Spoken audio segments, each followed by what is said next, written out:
Hi guys! Welcome to మన channel movie choice. నేను ఇంకా మన ఛానల్‌ని ఎవరైనా సబ్స్క్రైబ్ చేసుకోకపోతే వెంటనే వెళ్లి సబ్స్క్రైబ్ చేసి బెల్ ఐకాన్ ట్యాప్ చేసుకోండి.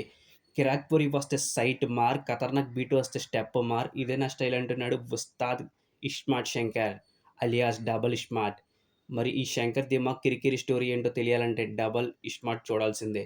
రామ్ పోతినేని గారు 'స్కంద' మూవీ ఫ్లాప్ తర్వాత, పూరి జగన్నాథ్ గారు 'లైగర్' మూవీ ఫ్లాప్ తర్వాత చేస్తున్న మూవీ డబుల్ ఇస్మార్ట్. 2019లో రిలీజ్ అయ్యి సూపర్ హిట్ కొట్టిన 'ఇస్మార్ట్ శంకర్' మూవీకి ఈ movie sequel. Double ismart movie టీజర్‌ను మే 15 రామ్ పోతినేని గారి బర్త్‌డే స్పెషల్‌గా టీజర్ రిలీజ్ చేశారు. టీజర్ చూసిన తర్వాత నా ఒపీనియన్ చెప్పాలంటే నాకైతే అంత పెద్ద ఎఫెక్ట్‌గా అనిపించలేదు. సోగానే ఉంది టీజర్. 'దిమాక్ కిరికిరి' పేరుతో వచ్చిన ఈ టీజర్ రామ్ పోతినేని గారు ఎప్పటిలాగానే తన ఫుల్ ఎనర్జిటిక్ పెర్ఫార్మన్స్‌తో రచ్చ చేశారు. ఇస్మార్ట్ శంకర్ లాగానే తన డ్రెస్సింగ్ స్టైల్‌ను సేమ్ అచ్చు దింపేశారు. తన బాడీ లాంగ్వేజ్, పూరి గారి పంచ్ డైలాగ్స్ సూపర్‌గా ఉన్నాయి. ఇస్మార్ట్ శంకర్‌తో వర్కౌట్ అయిన కొన్ని మూమెంట్స్‌ని కూడా ఈ మూవీలో డబుల్ డోస్ పెంచినట్లుగా అనిపించింది.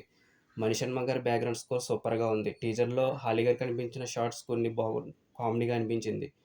టీజర్‌లో షాయేజా షిండే గెటప్ సీను, హీరోయిన్‌గా కావ్య థాపర్ కనిపించారు. విలన్‌గా సంజయ్ దత్ గారు కనిపించారు. కానీ ఆయన రోల్ అంత ఇంప్రెసివ్‌గా నాకు అనిపించలేదు.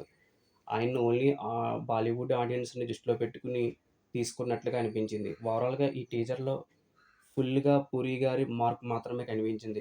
చివర్లో శివుని గురించి చూపించి ఆధ్య ఆధ్యాత్మికతను మూవీ స్టోరీ ఏవైనా లింక్ చేస్తారేమో చూడాలి. పూరి గారు తన రొటీన్ మాఫియా, డ్రగ్స్ చుట్టూ తిరిగే స్టోరీ కాకుండా కొంచెం స్టోరీ మీద శ్రద్ధ పెట్టి తీస్తే ఈ డబుల్ ఇస్మార్ట్ మూవీని కూడా సూపర్ హిట్ కొడతారని అనుకుంటున్నా. ఈ టీజర్ చూసుంటే మీరేమనుకుంటున్నారో మీ జెన్యూన్ అభిప్రాయాన్ని మాకు కామెంట్ సెక్షన్‌లో తెలియచేయండి. వీడియో నచ్చినట్లయితే మూవీ చాయిస్ 9 ఛానెల్‌ని సబ్స్క్రైబ్ చేయండి, లైక్ చేయండి. Thank you for watching. Have a nice day. జై హింద్.